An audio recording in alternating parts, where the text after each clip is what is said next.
Sense how you're feeling today.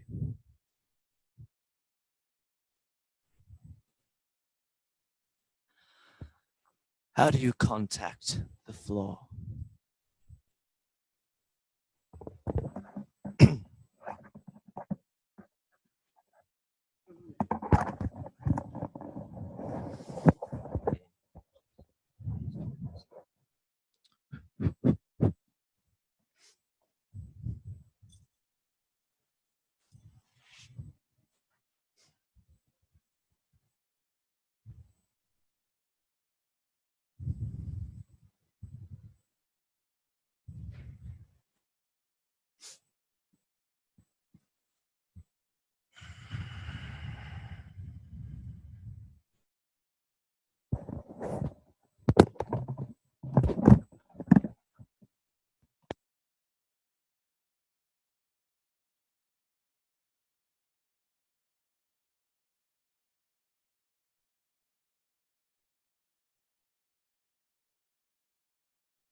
So just spend a few moments writing, drawing,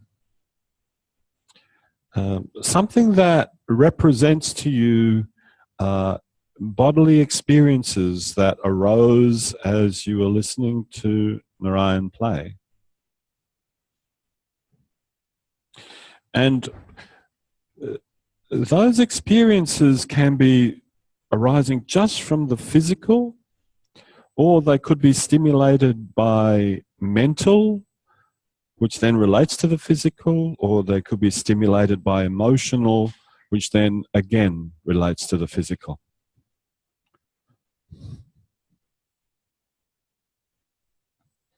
And as I say, please write for you personally. I won't be asking you to share, but you're welcome to if you wish.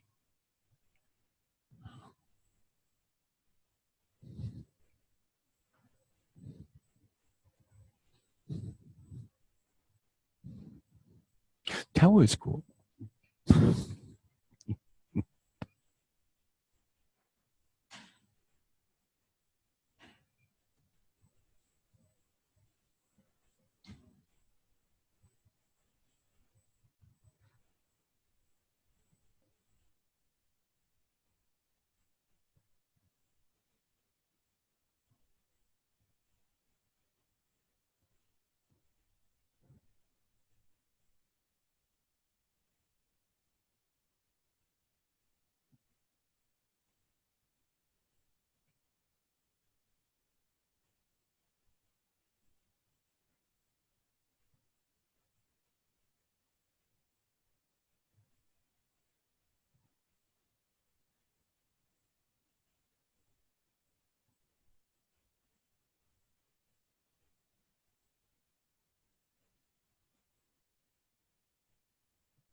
Just a few more moments.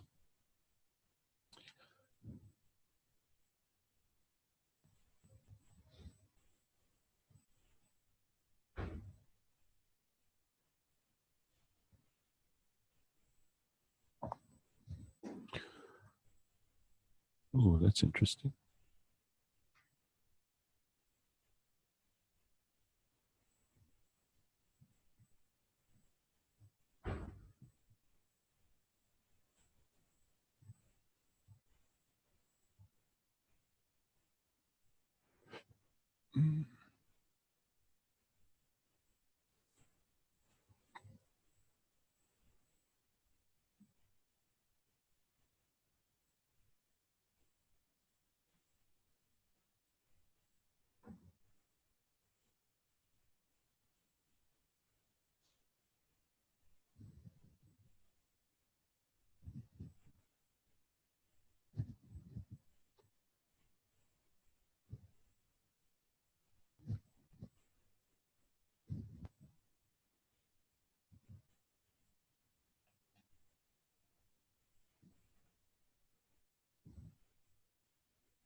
And we need that little gizmo.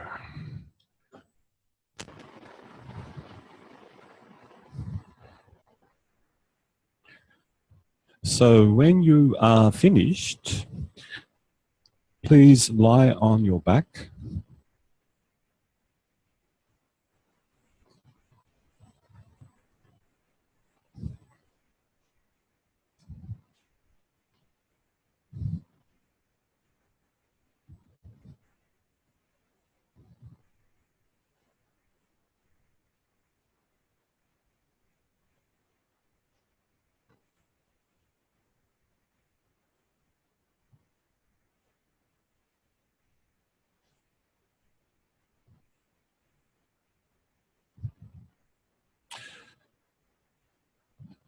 We're going to be listening and to Moshe Feldenkrais teaching a lesson from Amherst.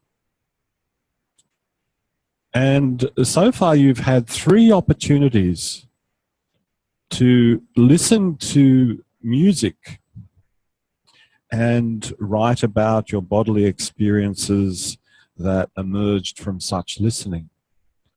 Well, let's just switch that for a little bit. As you go through this lesson, of course, you're going to have many direct bodily experiences, not because of music, but because of the way you're moving yourself. So be in the lesson, and please know that at the end of the lesson, I'm not going to ask you to stand up and walk around. Moshe is going to ask you to do that. But what I am going to ask you is to go and do that same process that you did, writing about what you experienced for yourself in your notebook. So here we go. I think we might have the audio balance right this time. So let's go.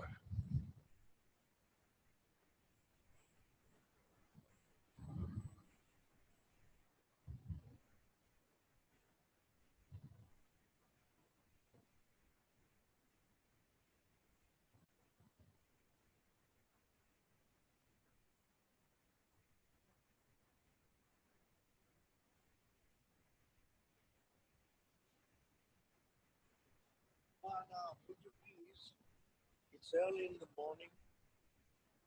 Obviously not. And of course, the right thing to do is to yawn.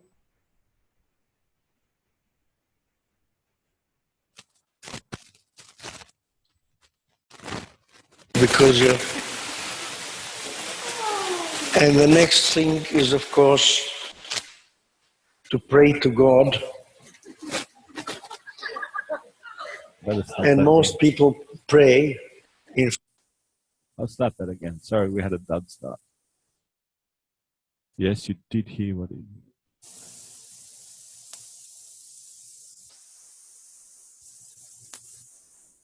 Shh, shh.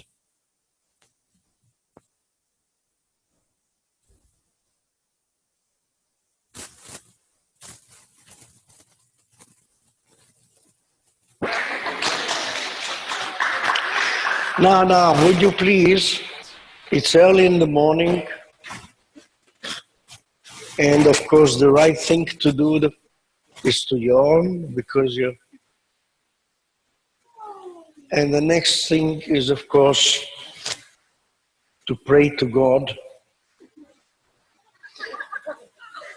And most people pray in funny sort of ways to so many different gods, and all of them are answered. It means all gods are good, isn't it? And we also see how we can pray and find that we pray to all the gods together and find that actually it's not the gods who answer, but we ourselves. It's the way we pray that answers our desires, makes the peace of our soul in that feeling of being attended by God. All right, now let's see how we're going to pray. Would you please lie on your back? You will actually find, well, we'll talk about it later. Lie on your back, join your hands in devotion with the two hands like that. And then, of course, look, you're a pagan. You never prayed in your life.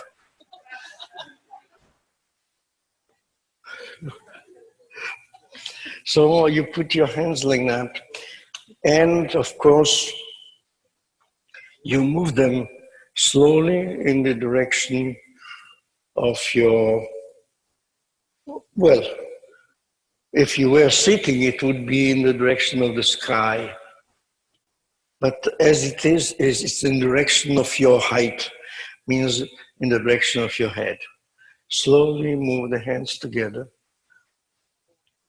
And then, of course, in order to get devotion, they must be moved in a funny sort of way. And of course, the pressure in the arms are superfluous. It must be anyway. You will find out yourself what it must be.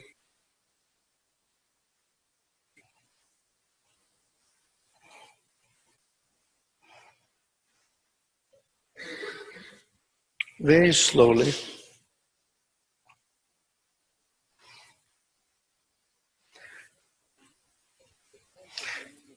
The height of the movement is unimportant. The size of the movement is unimportant. But the velocity, the speed of the movement, the rate of moving is essential.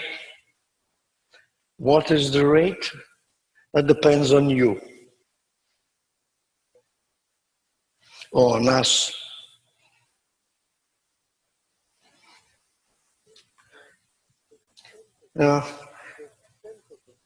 The extent of the movement is also very important. But of course, in the lying position, it's very difficult to pray like that. It's only for the movement so that you feel.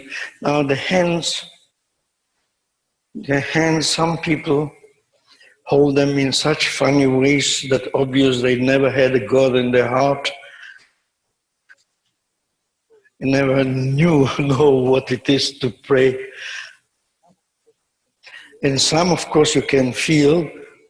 I see one or two who obviously went to church or to anywhere, something, and they know what prayer means.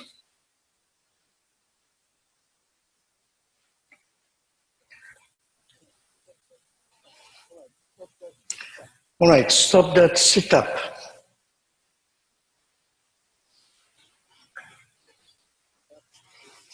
Sit up, put both hands as they were,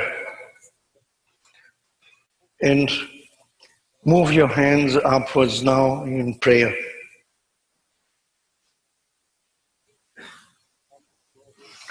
Some, of course, would close their eyes. Some won't. Don't do gymnastics. Gods don't like gymnastics. It's not calisthenics. Actually, literally, we are not doing it for calisthenics, but in order to find out some very important things, and that is how we have that feeling of being in contact with gods. You'll find that Jehovah and his disciple Jesus and Muhammad and Buddha, all of them have their devotees and they answer all of them. Therefore, it's obviously something that happens to us independently of to whom we pray. It's the prayer. Now we want to find out how. What do we feel? How do we do it? And what does it do to us, literally? And what is that feeling of devotion and how we get it? Then watch a minute, open your eyes and look. What would you think if you saw me praying the way I see many people do here? Look.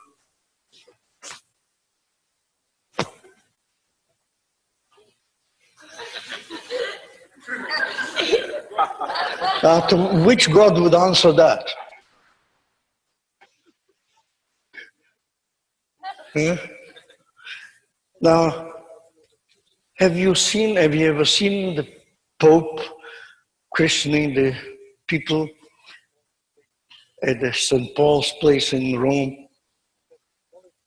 Have you seen that quality that the Pope has where he puts his hand and makes the sign of the cross with that sort of kind of, whether you like it or not, you must admire and feel that what he does is actually moving everyone there, whether you're Christian or not, uniquely, because his movement, it's never like 1, 2, 3, 4. Never. You've never seen a Pope doing that. But you will see he doesn't even make the sign that you recognize as a cross. He just does this.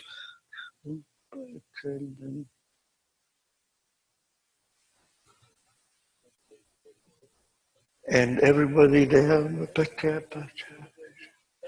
and whether you, doesn't matter whether you're Christian or not, you feel the same sort of feeling because it's done with a man who moves and does it in a way where you can feel that he is serious about it, he believes in it, and he actually expresses his entire inner feeling, but he doesn't do gymnastics.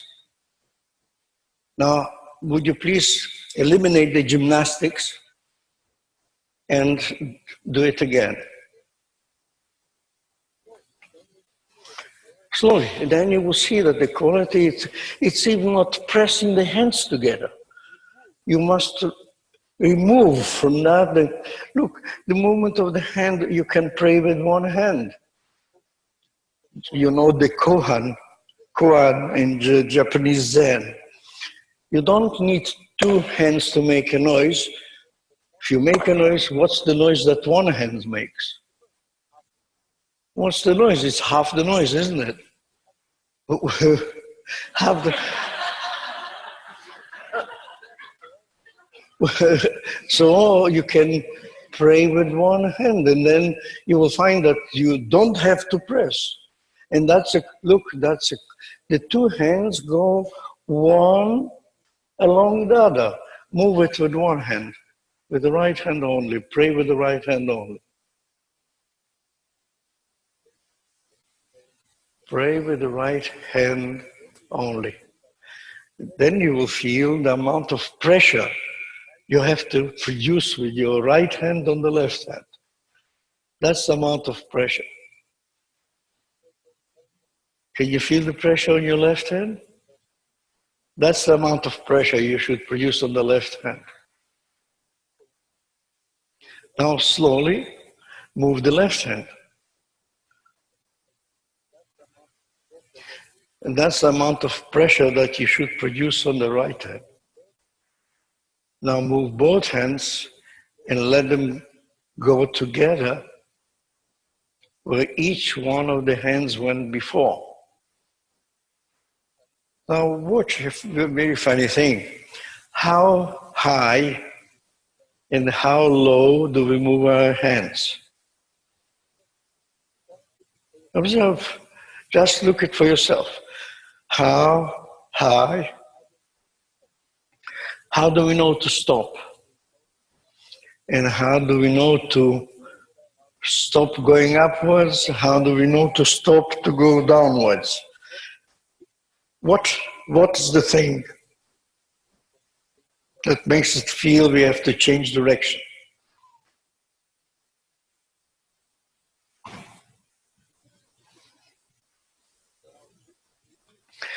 Now, would you please slowly begin to move yourself to and fro, forward and backwards, while you move your hands, and see that the movement of the hands should be such that they organize themselves together with your oscillation to and fro, and you will feel actually that the length of the movement becomes smaller when you oscillate. And very important thing it is, watch. We change direction when the hands come just so that the middle part of the hands is in front of the face. As soon as we go down, it's like that, and up, look, when it comes to the face, we change again. So it's not there, it's just here. Now, go ahead and note it, that you move down, you change direction downwards when the hands reach the face.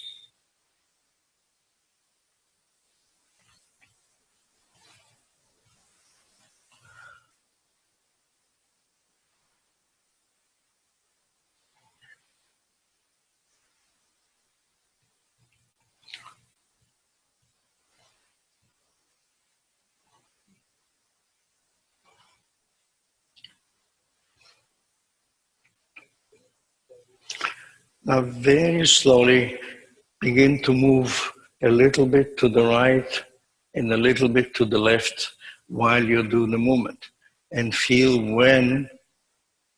at which height do you move to the right, at which height do you move to the left.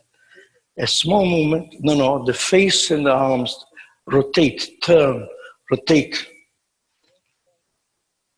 but not more than it is possible without interrupting the feeling of devotion. In other words, it's not a demonstrative movement.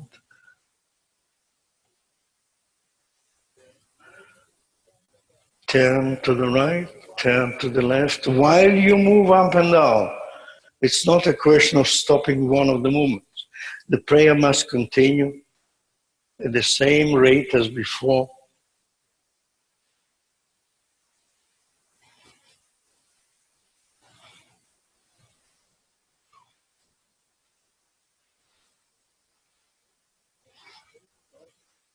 No, it's not.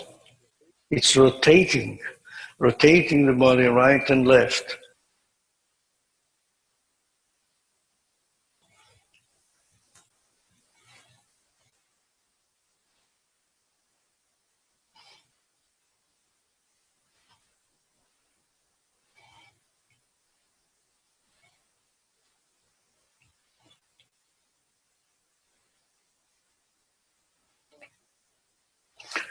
Now,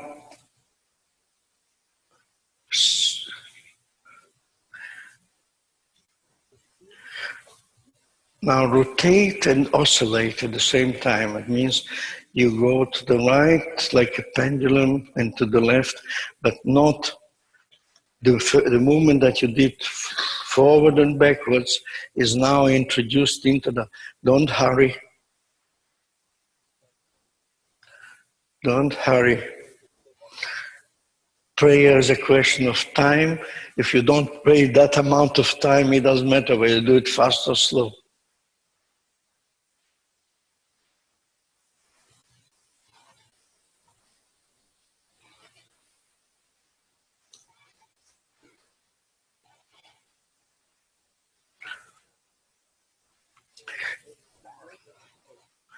Have you noted that there is nobody praying that doesn't bend his knees,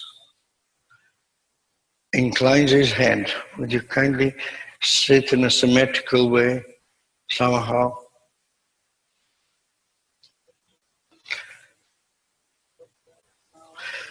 Stop that now and keep on doing the following thing. Move your hands to the right and the heads to the left.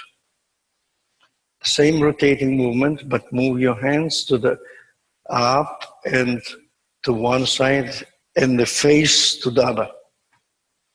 Slowly. The hands go up and down. That's right.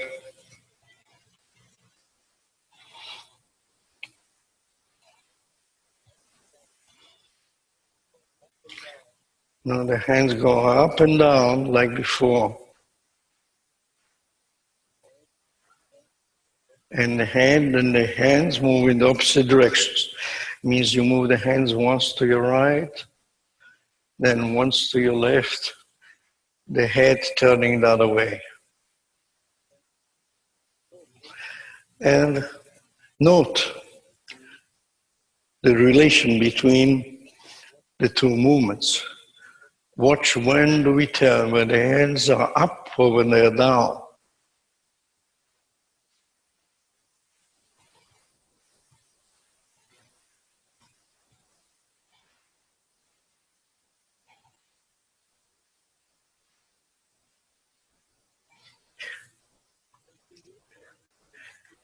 Feel only whether you feel any strain in your shoulders, whether you would feel you would like to stop a minute.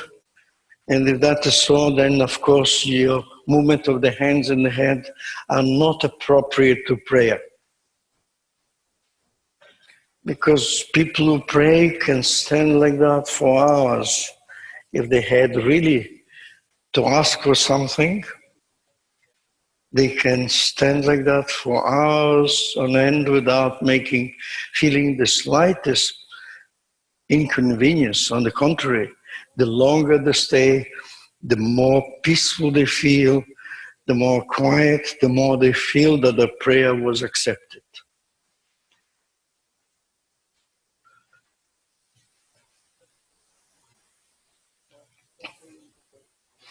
Now keep on doing the same thing again. And observe there's a very funny thing that happens in that prayer business. But everybody thinks it's only the hands and that sort of movement. But in fact, there's a very profound, important things happening to the head. The kind of thing that in normal status, it doesn't happen with many people, though it is a movement that should be. And this is one of the essential movements of the head. Now, if I sit in profile so that you can see, you will find that only very close observation will detect you that sort of thing. Look, I'm showing it now, and that is, look, you oscillating, and as the distance of the hands from the head do not change. Note again, try to do that, and you will see that the distance, you don't do it there, you don't do that, you don't do that. You have a certain distance which is practically fixed. And therefore, once you go up, Look what the head does. Does this. In fact, he does something which has to do with a very atavistic old movement of all species of the world, and that is, look at that. Like a dog drinks water, like any animal drinks. And as we have also come out of the sea, there is somewhere, this, like the sucking reflex, even earlier than that in our system, something which allows us to do this, and that is, look. And then in prayer, we do that. We do a very gentle, slight movement on the axis of the skeleton. Where is the skeleton? Is gone. Oh, is it here? Yeah. You can see there are two vertebrae which are concerned with the movement and rotation of the head, and that is one. The second has I think a pin like that which holds the head, and which goes through the first, and the first has flats on which the head rotates right and left. And that movement is present in almost anything which makes the head quiet and gentle. Therefore, in all prayers, there is a slight movement of the head on the axis. And when you do that, a little bit also on the first vertebra of the head, the atlas. And then feel as the flats occur, there is an amount which makes that only the go so long as it is really on the flat without attaching itself. Now, then if you watch, you will see that as the distance is equal, look what happens. In other words, we do that little movement. Very tiny. And this is a kind of movement that if you think of it now and open your jaw and think of the protruding the tongue, you'll be astonished how nice, simple, grease becomes the head, and its movement enormously connected with the body and the walking of somebody in prayer, in a procession. Have you seen processions of religious people? The kind of walking, that's it.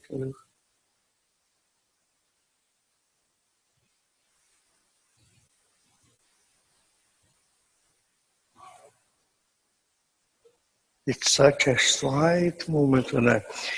And of course, anybody who holds his jaw and squeezes his teeth will never get any answer from any God. Now, go out doing that and feel the movement is so gentle that when I ask you, do slowly, just initiate the movement and don't do it. Feel it now, and you will see that that's what happens. Think of protruding the tongue when you go forward. And then you will find that actually there is movement in the head, and there is actually a kind of the relaxation in the jaw, which makes it possible. To make it possible. You know what makes it possible? Have you seen the prayer without people saying something?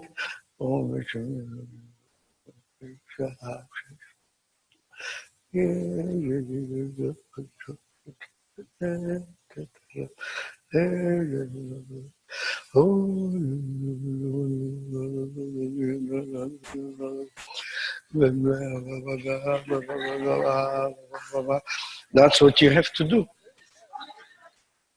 If you want to be heard, say it.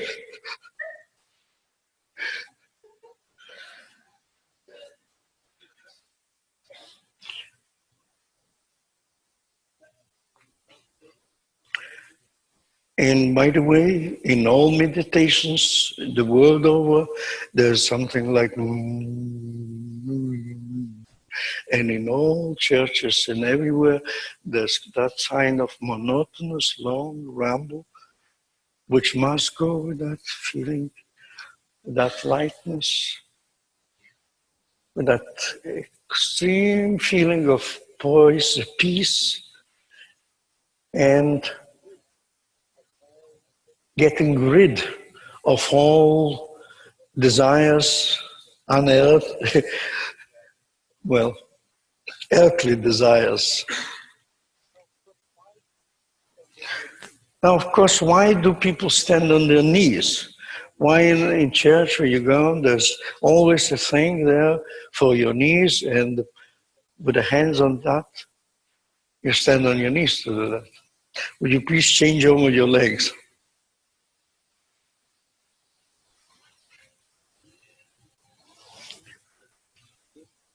And now increase a bit the movement of the head and see how would you do it, and you will find that wherever you do, it is the distance of the hands from the head.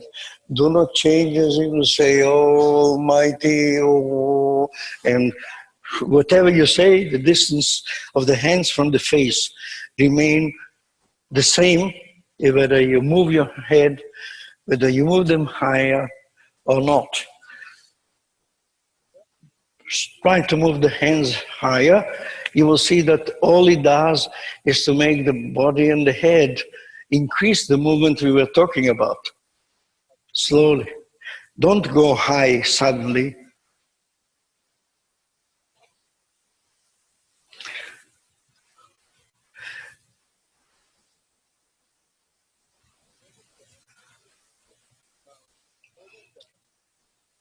Now, instead of that, after you do that a few seconds or a few minutes, a minute or two, see whether you can actually move the hands away from your face when you go up, so that the hands continue in the same direction, but the head going back goes away from the hands. That's right.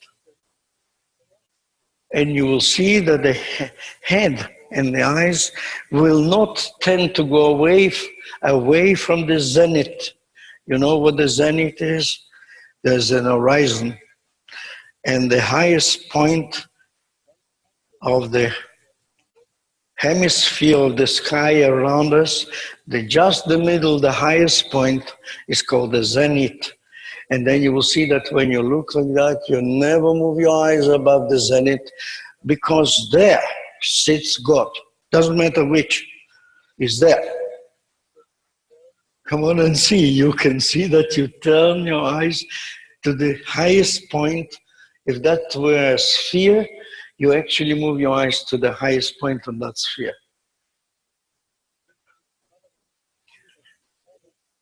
In other words, you can see that we have it built in ourselves. I don't know whether by the feeling of people who lived in nature, where they looked at the sky and find that the highest point in the sky was a kind of mystery to them, even more than the horizon, or that it is actually that they prayed and looked to God at the sky. But anyway, in our system, we have a feeling that when we move in prayer like that, and we move the hands upwards and the head back, the eyes and the amount of bending is so organized that the eyes are turned to the zenith. Watch and see.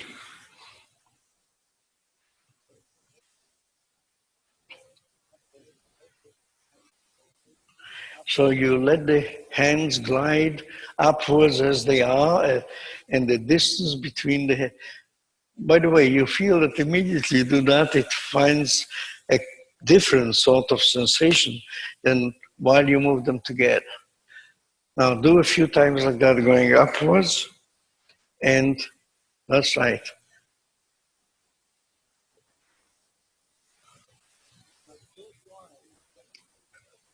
Now close your eyes while you move your head, and you will find that you do even with closed eyes, the head stops moving backwards as soon as the eyes reach the ability to see the zenith. See? You stop bending the head anymore. Just right.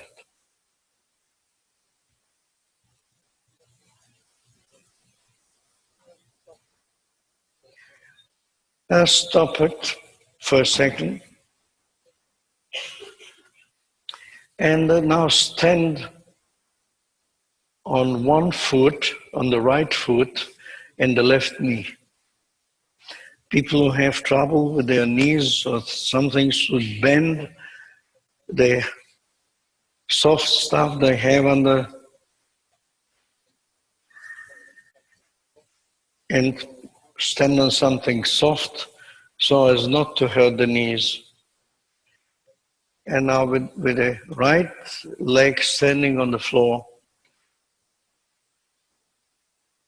put your hands again together and now slowly move them up without the head, together with the head like before, the distance being the same.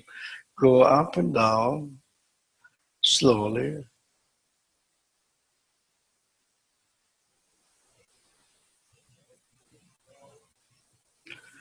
Now, of course, now introduce into the legs, into the pelvis, into the spine, the same feeling of devotion, of lightness and ease, and no purpose of achieving anything except do the movement and observe your balance. Don't do it as an exercise.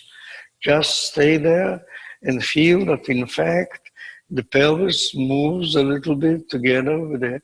Don't look upwards. Just do the simple movement. Keep the distance of the hands from your face. Keep on doing that. And then slowly move the entire thing as it stands to the left and keep on doing it. Move to the left as much as it feels like and go on doing it, that prayer movement up and down with the hands and the head and everything, slowly bending. Then you will find that where does the bending take place? Is it in the spine or in the hip joints?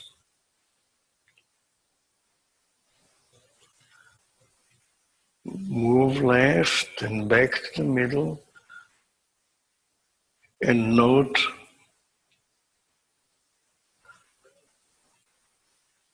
and then turn at each movement a little bit to the left and back again. Slowly, don't hurry.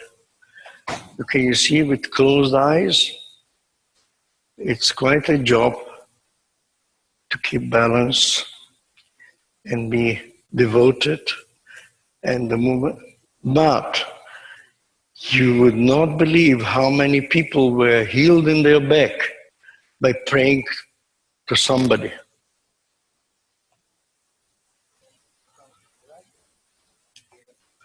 Some miraculous treatments were performed like that.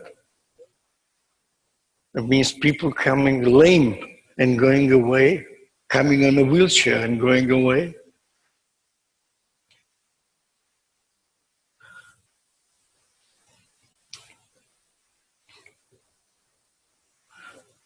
Can't you stand on your right leg? No. Yeah, then pray with open eyes, you won't fall.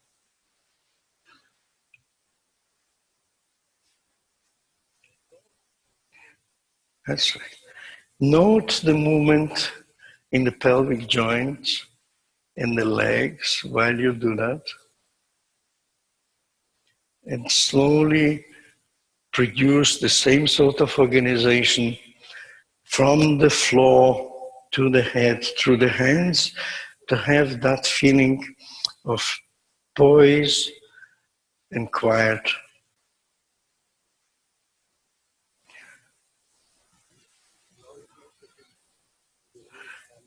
Don't make a big movement if you lose balance. Stay and do that movement that you can do feeling planted into the ground with your head or spirit in the sky.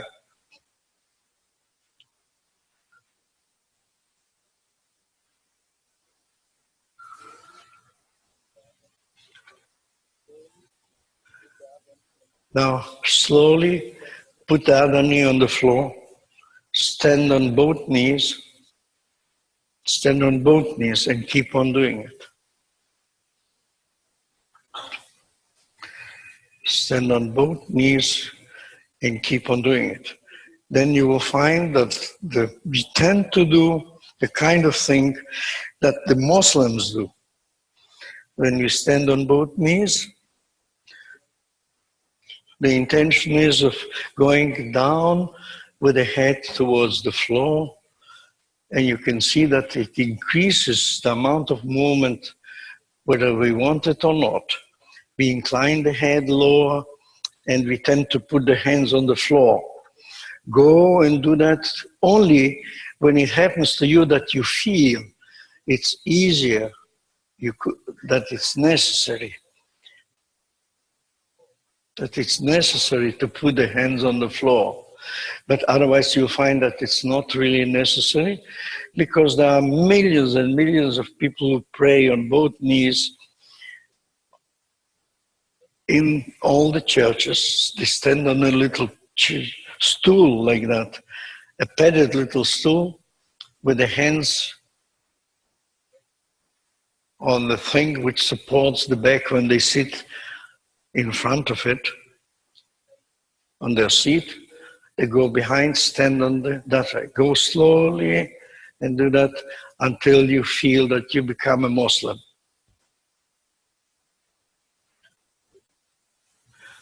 No, Muslims do it in a it's not an exercise for the hips. No, you're exercising your hands. Lift, you don't know what to be a Muslim. Slowly, go slowly. You will find that you'll find that the hands come on a place where it's not a question of using it for pushing up, but somehow put the hands on either side of the head on the floor. And so bend slowly.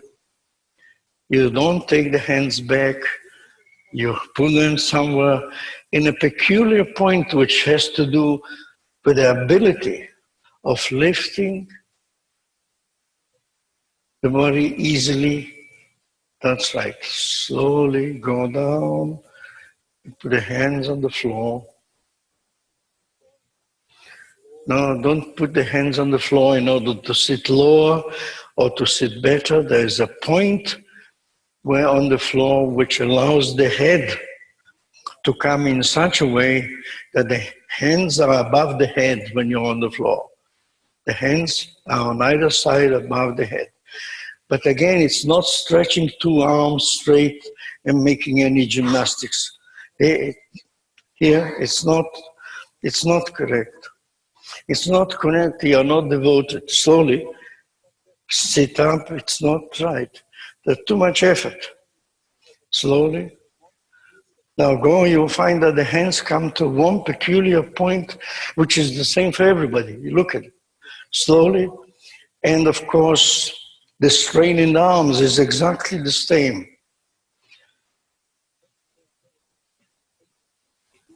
Don't forget, there are 800 million people who do that, and nobody teaches them how to do it. Therefore, obviously, it is somewhere in their system. That's right. Now, think whether you have to lift the hands together or without, and whether you put your hands on the floor.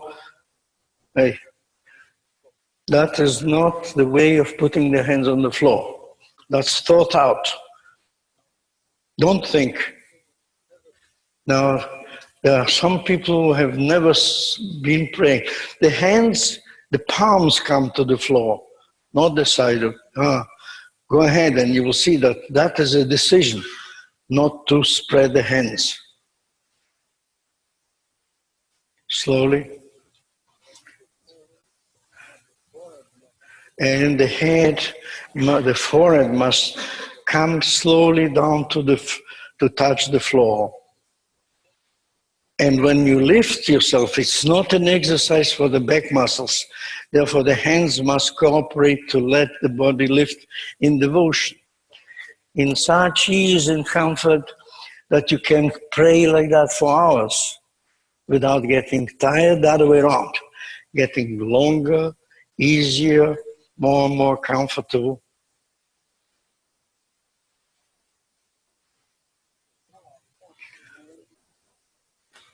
Now, watch, when do you have to breathe? Keep on mumbling. Think of your tongue. Think of your tongue protruding, coming out, and that would mean that the jaw muscles, means all the earthly appetites are removed, and the breathing becomes just gentle, deep, and regular,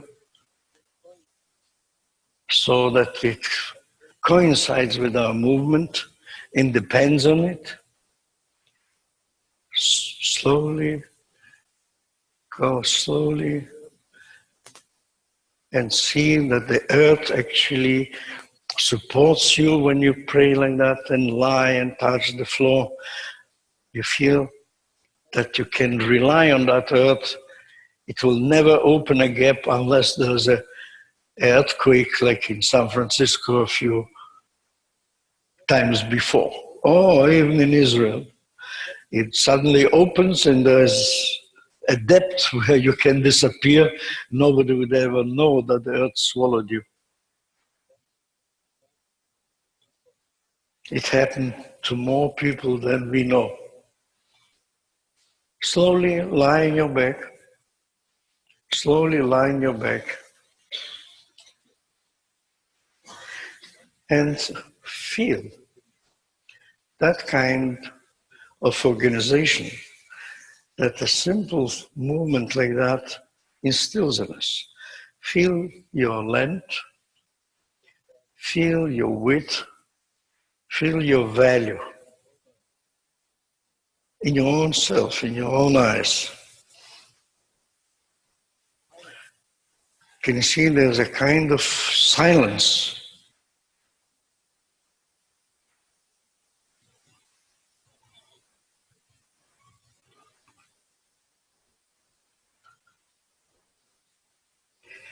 Slowly roll to your right.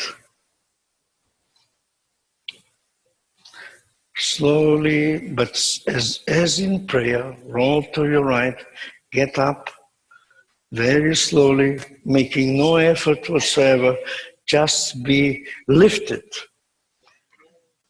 Lifted out of your low desires into very high spheres. Come on, slowly, get up, gently, walk around, and see whether your prayer was answered.